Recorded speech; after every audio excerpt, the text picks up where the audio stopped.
Office শেষে ভোরে বাড়ি ফিরছিলেন এক পুলিশ সদস্য। পথে তাকে জিম্মি করে ছিনতাই মামলার এক আসামি ও তার দলবল। আটকে রেখে তার কাছে 2.5 লাখ টাকা চাঁদা দাবি করে তারা। জীবন বাঁচাতে বন্ধুকে ফোন দিয়ে টাকা চান ভুক্তভোগী ওই পুলিশ সদস্য। ফোন পেয়ে ঘটনাটি পুলিশকে জানিয়ে দেয় তার বন্ধু।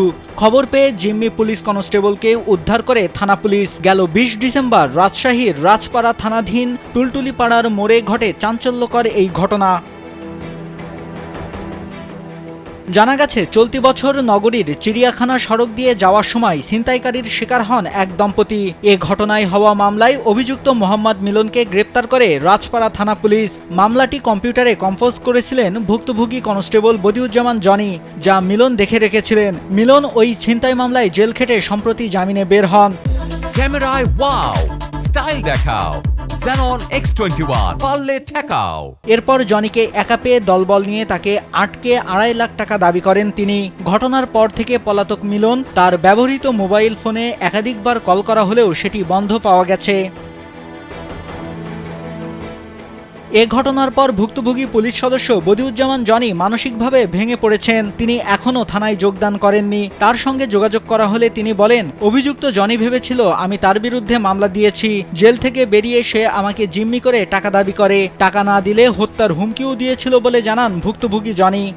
ছিনতাইয়ের আমি যে মামলায় যে আমি তো কম্পিউটার অপারেটর, আমার কাজ হচ্ছে সব লেখালেখি করা। তো সে ভাবছে যে আমি তাকে মামলায় দিছি, আমি সবকিছু করছি আর কি। আমার কি সে ক্ষমতা আছে তাকে মামলা দেওয়ার?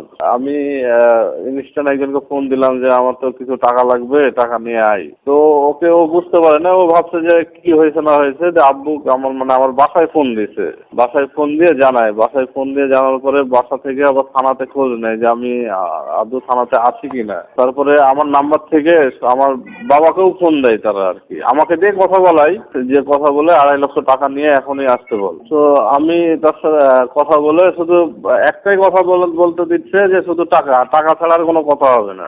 এদিকে রাজশাহী মেট্রোপলিটন পুলিশের অতিরিক্ত উপকমিশনার সাবিনা ইয়াসমিন বলেন, এ ঘটনায় থানায় একটি মামলা হয়েছে। ঘটনার সাথে জড়িত মিলনের এক সহযোগীকে আটক করা হয়েছে। মূল আসামিকেও গ্রেপ্তারের চেষ্টা চলছে।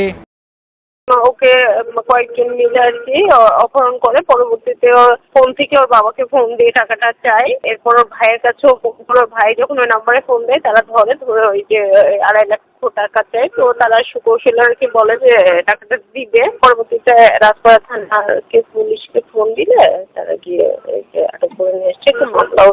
অভিযুক্ত মিলনকে গ্রেপ্তার করে দ্রুত আইনানুগ ব্যবস্থা নেবে আইনশৃঙ্খলা বাহিনী, এমনটাই আশা ভুক্তভোগী পুলিশ সদস্য বদিউজ্জামান জনির পরিবারের। নাইমুল হাসিব, কালবেলা।